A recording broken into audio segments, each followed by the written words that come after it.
சிறுபான்மையினர் தெரிந்தோ தெரியாமலோ தாவேகாவுக்கு வாக்களித்து விட்டனர் என்று முன்னாள் அமைச்சர் அனிதா ராதாகிருஷ்ணன் தெரிவித்துள்ளார்.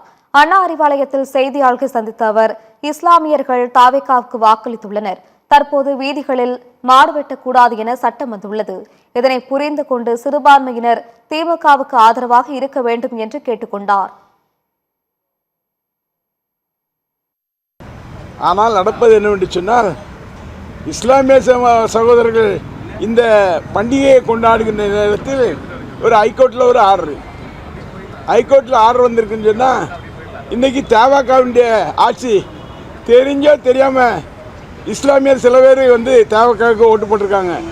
அவங்களுக்கு பரிசா மாடு வெட்டக்கூடாது வீதியில் அப்படிங்கிற சட்டம் வந்திருக்குன்னு சொன்னால், எப்படி பரிசு கொடுத்துருக்காங்க தவேகாவிலேருந்து அந்த பரிசை இன்றைக்கி கொடுத்துருக்காங்க.